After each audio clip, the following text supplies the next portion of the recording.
Thanks for checking out Eating Crow. Like and subscribe so you never miss a video. Hey everyone, welcome to another episode of Eating Crow. World traveler Carlos Hidalgo is joining us today. And by the cap he's wearing, if you're watching this on YouTube, Carlos, you're a Yankee fan? Die-hard Yankee fan. I grew up going to Yankee games with my dad, and I literally never remember not being a Yankee fan. Favorite Yankee player of all time? Jorge Posada. Great call. Yeah. I like Jorge Posada. I met him once in Vail, Colorado, and I instantly turned into a 13-year-old girl at a Justin Bieber concert. It was pretty embarrassing, but it's a great story. And by the way, when you grew up as a baseball fan, when we were younger, baseball was the thing, right? It was the sport. We collected the cards. I've had the opportunity of meeting a couple of really famous baseball players, and it was very interesting how different they were in person versus my perception of them. Yes. I got to take batting practice off of Roger Clemens.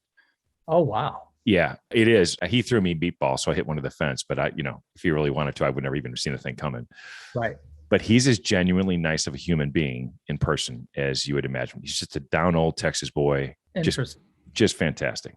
Well, we'll have to have a whole baseball discussion about should they be in the Hall of Fame, and it's the other person I met was somebody who's that debate is widely open. I will not mention his name only because he was an ass. Oh, okay. Well, there you go. Yeah, I've met a few of those as well. So I think I was drawn to your message, first of all, on LinkedIn, and the story you tell people. But there's a lot more behind the scenes that people may not get until they've actually seen you speak or hear your story. So for the Eating Crow audience, I think your story really resonates almost spot on to the title. So let's start with kind of what you're doing today in your design, your life journey, this consulting business. First, tell us what the message is, right? What you're trying to get people to understand, and then walk us backward, how you got here. What made you qualified to tell people how to live their life? What I'm doing right now is we have a life design coaching practice, just to summarize it. And really what we talk about is let's get back to who God created us to be. Okay. So we can be the best version of ourselves and then live the life that we really desire. And what that stemmed from was my own path, my own process. Much like a lot of people, when I was a kid, I had some things that happened, some things that were said, some experience that I had that kind of told me who I was. And the reality is it was all a lie. But when you're a kid, you don't really have the emotional intelligence to determine that's a lie, this is true. So I embodied those things. And really, from the time I was about 14 or 15, I just started to live life with a chip on my shoulder in a way to try to disprove those lies that I had believed about myself. I wasn't good enough. I wasn't smart. I wasn't talented. I was lazy. All these things that from different sources, really meaningful sources in my life, have told me at some point in time. And so when you live life with a chip on your shoulder, it's really hard to identify any kind of big why or purpose. And so I kind of took that through my teen years into college and into my professional life of, I'll just prove it. I'll show you guys. And I used it as a motivation for myself to drive my quote unquote success.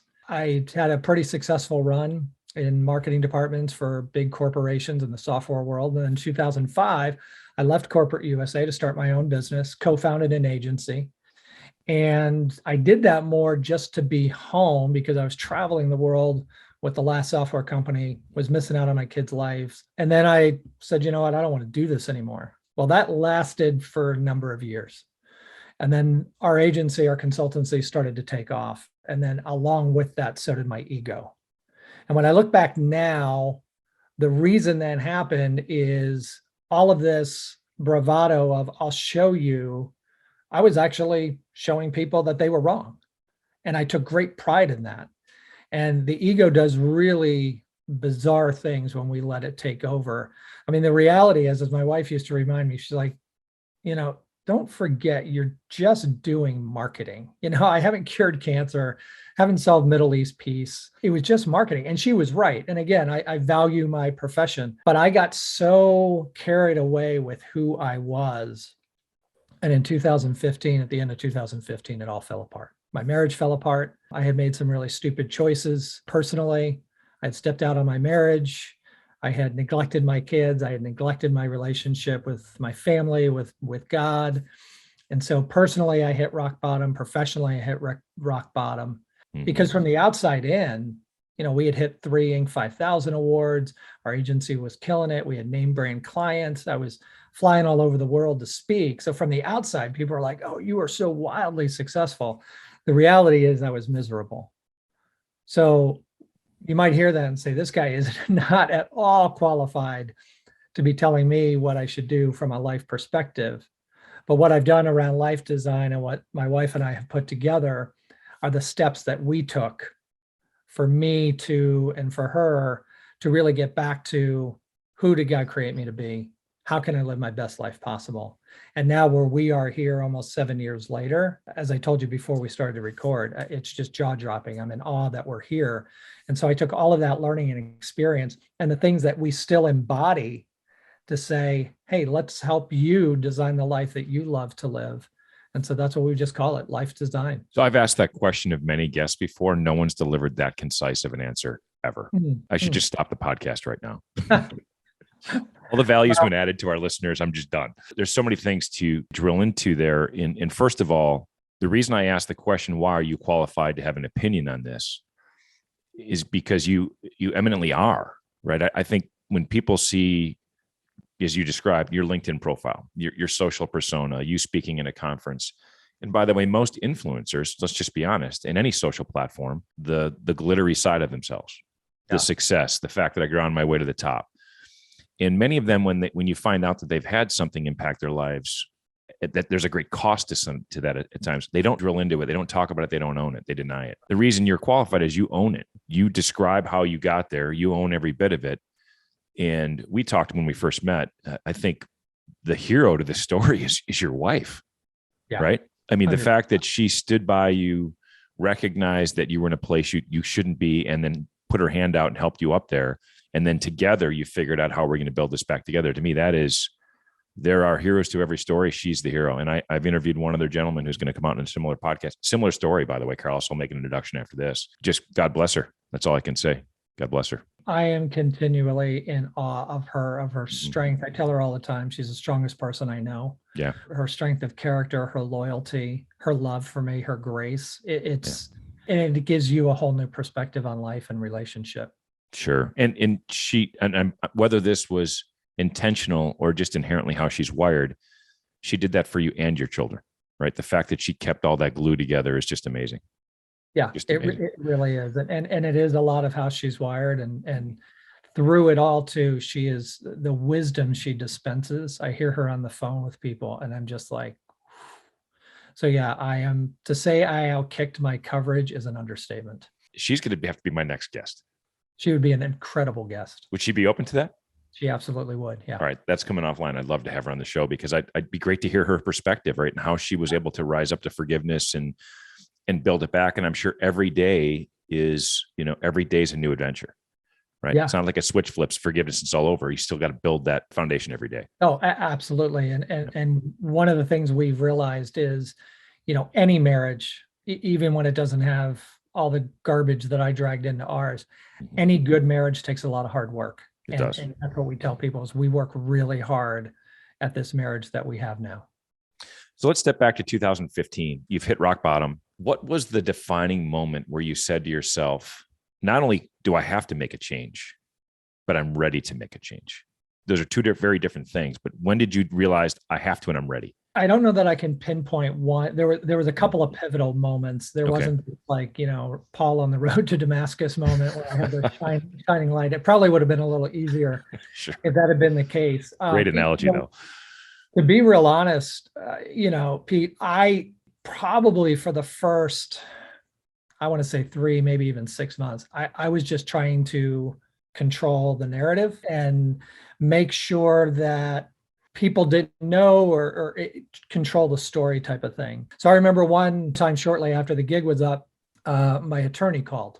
So I picked up the phone. I remember exactly where I was. I had flown to Orange County and I was in the airport, and he called and I picked up and I was like, hey, how you doing? He said, look, I'm not calling you as your attorney. I'm calling you as a friend. Okay.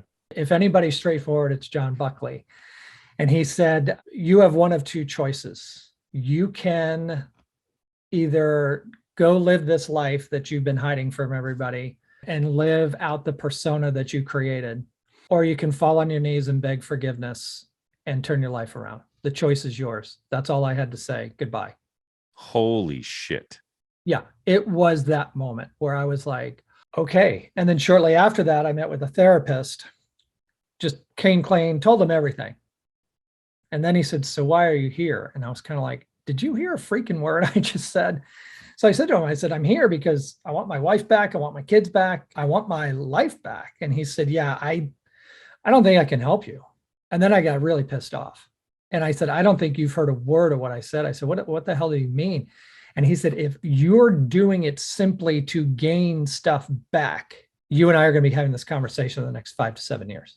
Wow. He said, if you want to change because you're sick and tired of living in a way that's unhealthy and living in a way that is such a departure from who you were created to be, let's get to work. And that's when I started to be like, okay, this has to be about me, which sounds at the surface selfish. Sure. The reality was I had to do the work on me so I could get back to a place of health. Now, I didn't do it. I always hoped our marriage would be redeemed and my relationship with my kids would be redeemed. Sure. But I didn't use it as the motivation that if I do this, then this. My motivation at that point just became like, I'm sick and tired of living behind this little kid who's desperately wounded.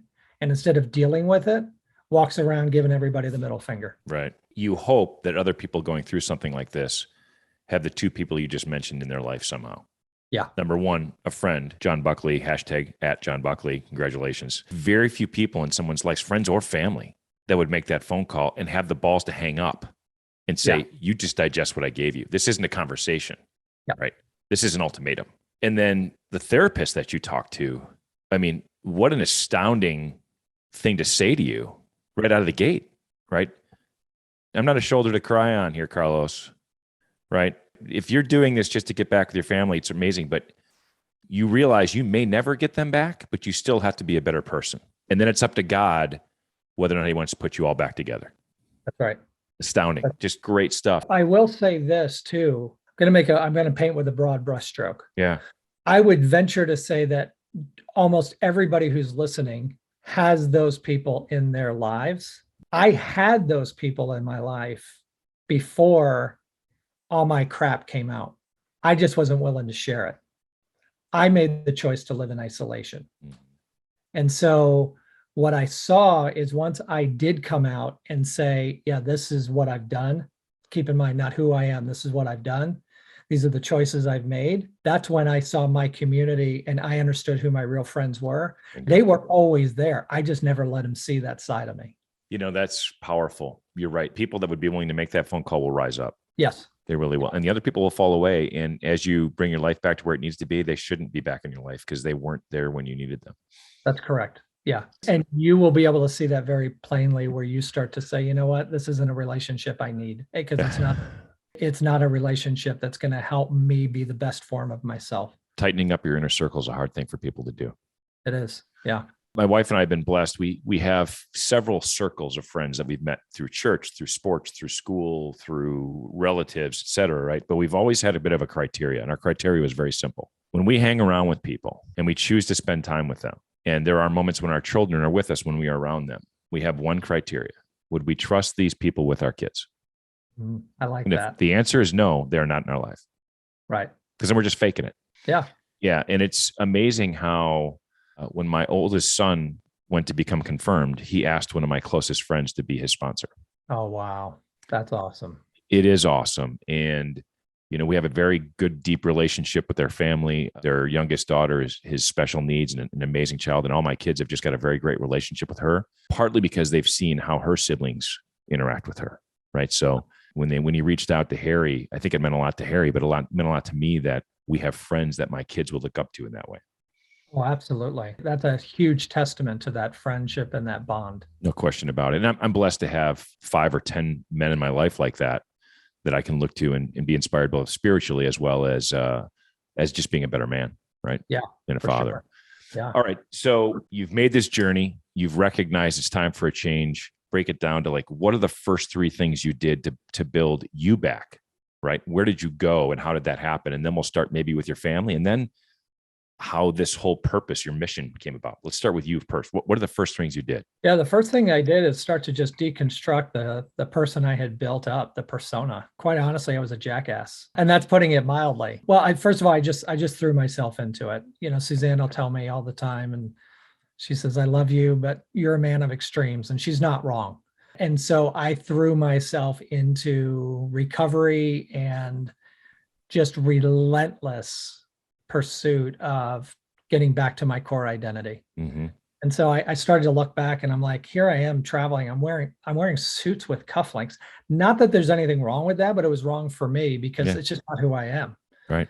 So I started around every level. And again, with the help of that therapist, really just started to deconstruct and then started to journey back through and saying, it's never an excuse, but what's the explanation? So I started to weed through some of that decades old hurt and wounding that sucked. I mean, it was gut-wrenching work, but it was so worth it because I was able to then say, all right, really, shame had such a prominent place in my life and in my psyche.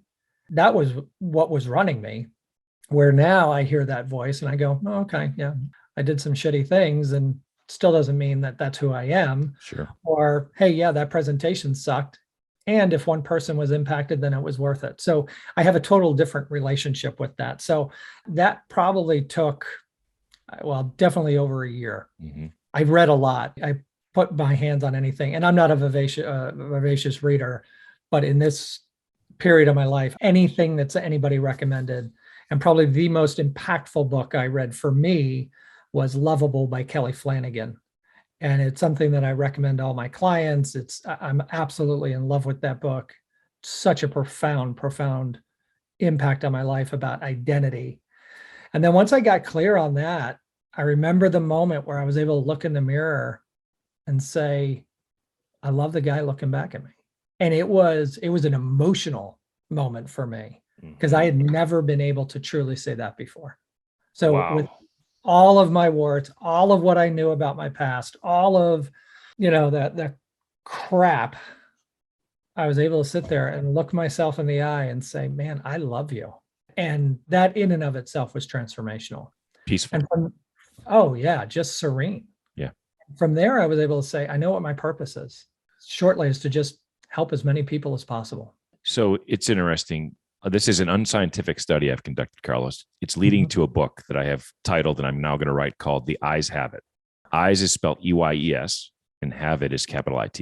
And here's what I mean. I have met many people like you who, quite frankly, your brain and your intellect operate at a very high level.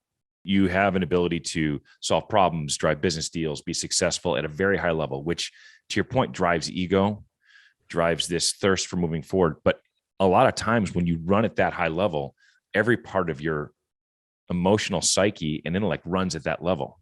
Yeah. And it's not sustainable. That's right. Something's going to give. And it's either going to be your family, your career, one of those things. Sometimes it's both. I've sat in the room, and let's just carve off the business side of people like you. Sometimes I sit in a room with folks like you and I just go, holy shit, it's freaking brilliant. Like my mind would have taken 4 steps to get where Carlos just got to. And then we'll step outside the room and I'll look at that and I'll go, but you know what, when it comes to this part of my life, I know that's wrong. Yeah. I don't need to get there. Carlos will get there, but I'm there already. So it's weird how those things balance. I'm kind of grateful for my poor intellect. maybe a better husband and father. I don't know. But I will tell you, I have met less than a handful, literally less than a handful of people who run at that level, who've had that epiphany that you have, right? That rock bottom moment, who've been able to make the change. Yeah, it's hard work. You got to put the genie in the bottle. That's hard work, like you said, right?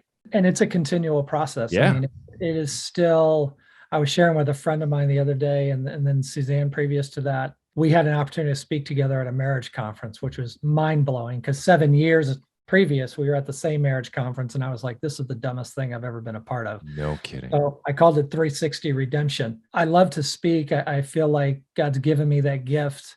And I used to be able to walk off stage, especially when and you've done speaking enough to know when you really nail it. And I used to walk like, oh yeah, I'm just that good. That's your inner talk track. What I've realized, though, for me to keep that ego in check is to lead with a spirit of gratitude and just say, I am so thankful I have the opportunity to be here. I am thankful that God has given me this gift.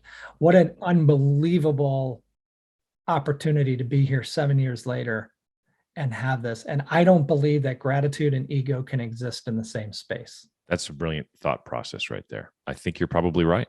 Yeah. It can't for me.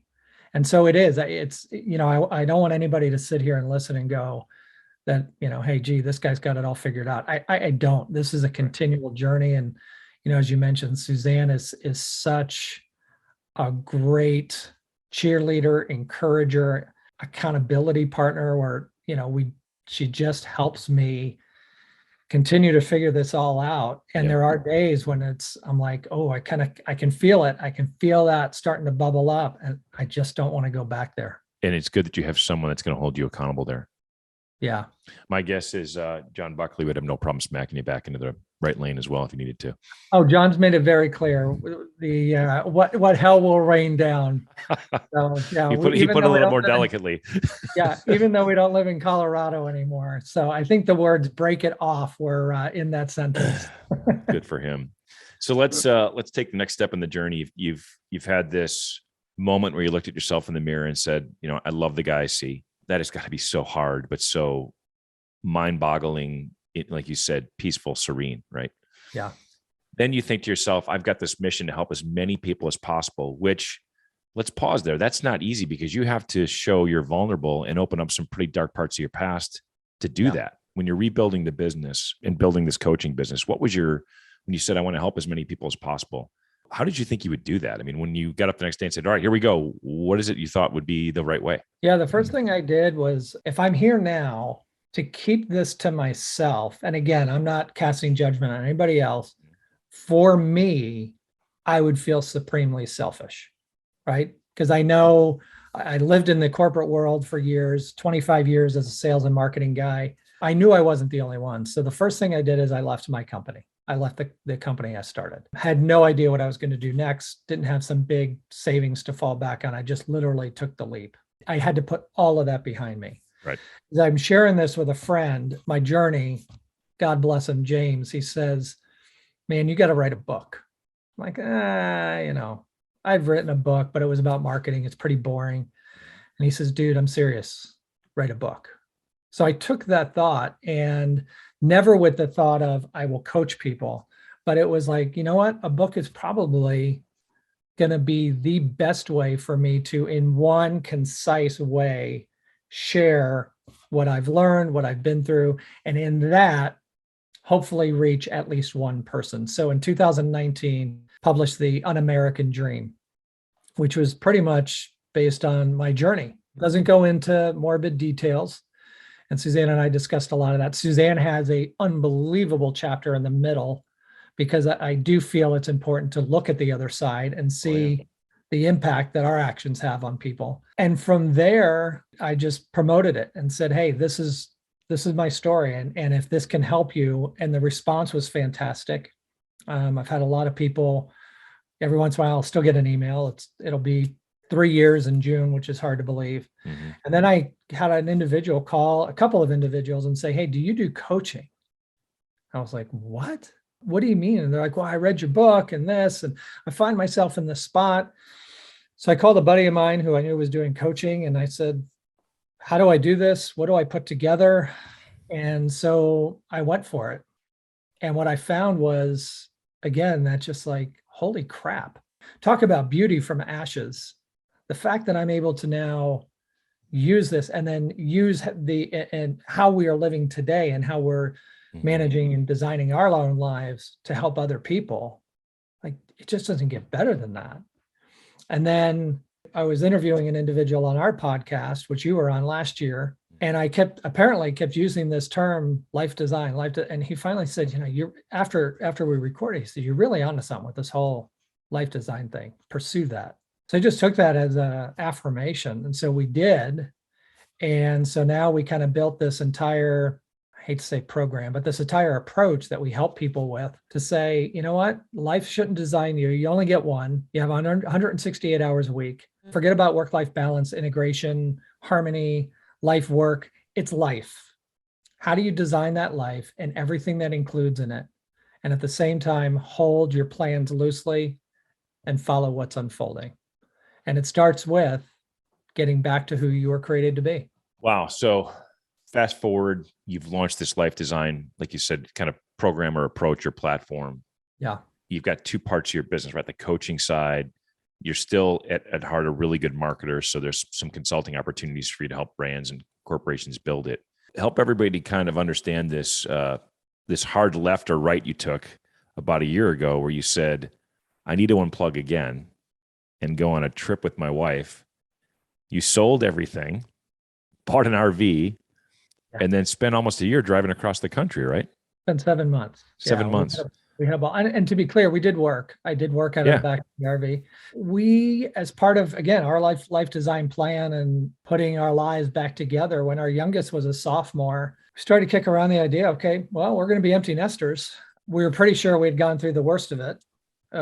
We even now are like, fixing up this house that we bought. I kind of jumped to the end here, but we're like, people are like, oh, you two seem to be getting along so well. We're like, oh, this is nothing. We love to travel. We love to travel together. So we started kicking around things. So this was pre-COVID, obviously. Like, hey, why don't we just take a year and go to Europe?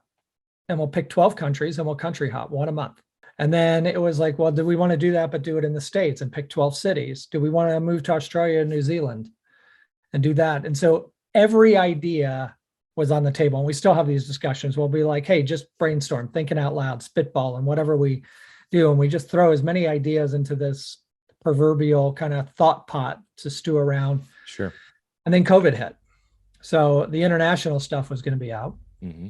We had done some RVing with our friends. And so Susanne said, what would you think about this? And I was like, whoa, that just kind of makes me a little uneasy, going from 3,700 square feet to an RV, not because it was such close proximity with her, but of like, I need my space. Mm-hmm. And then she got really smart and she said, well, if we got a fifth wheel and got a truck, and I'll be honest, I don't know what she said after truck. She could have said everything. She had me a truck. Brilliant. So I'm like, yeah. And so once we committed to that, we did start saying, you know what? There's a bunch of stuff we don't need. So we gave a lot away. We sold a bunch of stuff. Ended up selling the house in October of 20, right after our youngest went off to college. And we bought a fifth wheel. And I kept saying to her, are we really doing this? And she'd be like, yeah. And it's something that we now talk about with our clients. She kept saying to me, what's the very worst thing that happens? We hate it. We sell it and buy another house. That's like the worst thing. Right. And so once I really wrapped my head around that, I was like, yeah, she's right. And I got to tell you, we friggin' loved it. So we saw 11 different states. We went from Colorado all the way up to New York.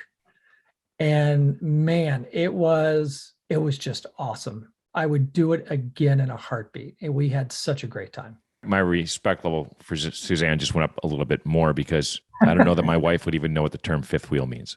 Oh, well, there you go. Yeah. She is. My wife is a researcher. She'd done her homework. Yeah. Oh, we knew exactly, even down to the model number of what fifth wheel we went with. I honestly, keep telling her, I'm like, I wish we were friends in high school. She could have done all my homework for me. So the tour across the United States. Yeah. You told us kind of before we started recording that you ended up in a place that had a lot of memories back in your childhood. Explain that to us. There's a little town in the Adirondack Mountains that we call home now. It's called Scroon Lake. It has a 9-mile lake that covers 2 counties within walking distance. I started coming here in 76 as a 5-year-old kid, coming up to camp here with my family. We lived in Jersey at the time. Started coming up here in the summers to work. My dad moved us up here for 4 years during my junior high and early high school years. And then Susanne and I moved here in the 90s, had our first child here. And then we moved away, but we kept coming back. We kept bringing our kids. We'd vacation here. There was 3 years in a row. Friends of ours gave us a house on the river. We spent 6 weeks here. So our kids loved it. And like Susanne has said, this place just gets in your soul in the best of ways. And so for the last 5 years, we've been checking out real estate and looking at it. And everybody knows the market is so hot everywhere. And we saw a house online. We were actually in Mississippi. We were in the middle of our RV adventure and went to go visit our youngest son in Mississippi. House popped up. We knew the house because it had beautiful gardens. And so I said, well, look at this. Price was right. We called our realtor. We did a FaceTime walkthrough on a Sunday afternoon. By Sunday night, we put an offer in. And by Monday, they accepted. And then we were like, oh, okay. So it was an easy yes, but at the same time, there was a little bit of sadness because we didn't expect, we had planned 2 years in the RV. But again, that whole idea, follow what's unfolding. Yeah. So we pulled the trigger and we moved up here in June and have been thrilled of our little town and walk to dinner and no stoplights. Nearest McDonald's is 25 miles away. It's a little bit of heaven. We'll see you on the 2022 version of the Hallmark Channel. You'll be on 3 or 4 episodes, I believe. Yeah, it's about that for this town. You can't kiss Susanne till the end of the movie, though. Yeah, well, that might be a challenge. How about the end of each episode? Yeah. Carlos, when you think about all the different things you described in your journey, what's next for you in the coaching business as well as the consulting business? When you wake up in the morning, where are you finding the most joy? Yeah, I find the most joy in just being able to help people through our coaching. I think, Pete, you've been in the corporate world. I see so many people who've adopted this belief of, well, this is just how it is. Yeah. And I'm here to tell you, it doesn't have to be that way. Now, it's not going to be without some fear, some trepidation, some change. But the first step is just saying, you know what, the pain of how I am living is now outweighed the fear and pain of change.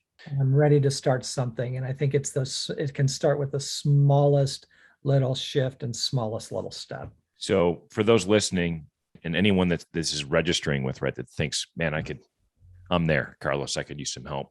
Yeah. Help us understand how that works. I know you probably do some speaking at events where you can motivate a large group of people. And like you said, if you just reach one person in the audience that raises their hand privately and says, I need help, that's great. Yeah. But how does someone discreetly engage and work with you? And then how do you help them? Because I think a big part of your journey was just stepping out and owning it, right? Stop the running away from it. How do you help them get there? So first of all, you just go to our website, Okay. yourlifedesignjourney.com. And we'll put that in the show notes, by the way, as well. Yeah, thanks for that. So, we've got some blog posts. We've got our own podcast there. We're in our 3rd season, and we just try to interview people who are either coaches like us or have their own story. So that's one way. You don't even have to identify yourself. We don't have anything gated. You can sign up for our newsletter, which just goes out weekly, it's pretty short. It's usually about a 60-second read of just things we're thinking about and we want to share with you.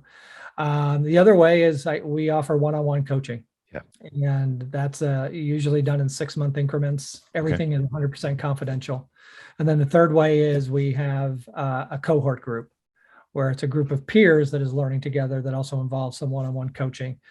Everything said in that group is confidential. We also have a community, a closed community of those cohort members on Facebook. And it's been my greatest joy to just seeing those people really form. I had one individual tell me the other day, this is my tribe. Yeah. And I'm like, I'm still just in awe. It's just God's redeeming grace. The fact that we get to be a catalyst to bring some good people together and people who want to make change. But the biggest thing I would say is you're not alone. Right. You're not alone. And so if you want to bypass all that and just say, hey, Carlos, can I grab 30 minutes with you? Just email me at carlos@yourlifedesignjourney.com and we will find 30 minutes. But don't isolate yourself. It's torture. So that's wonderful that people can reach out. I think if you're listening to this, you're probably in one of two situations. One, you need this, right? You're thinking to yourself, I need Carlos's help. But you also might be a John Buckley, right? You might know someone who needs that phone call, and don't be afraid to give them that phone call. And then also throw them a lifeline. Like, hey, you need to get this figured out, and here's someone you can talk to and pass along your information. So I hope people think 2 ways to engage. First of all, I'm grateful that we've met. Second, just always a joy to speak with you. And it's inspiring, right? All of us have a journey and we're all a work in progress. And you give anyone listening a tremendous amount of hope. Well, thanks, Pete. That means a lot. I feel the exact same way. I'm so glad we met, and I look forward to continuing the relationship. Absolutely. And you can tell Susanne that I will be reaching out. I will send an email introduction. I'll let you two take it from there. Please do. That'd be great. So, folks, again, I'll put the methods to reach Carlos and follow not only his content but also engage with him and the team on really digging deep and you said following God's plan for yourself. So, thanks again for the time. Best of luck in the rest of the remodel. Thanks. Yeah, we're getting close. The light at the end of the tunnel is near. We'll want to see some pictures before and after then too. Absolutely, for sure. All right. Thanks, Carlos. Appreciate it. Thanks. See ya. Thanks for checking out Eating Crow. Like and subscribe so you never miss a video.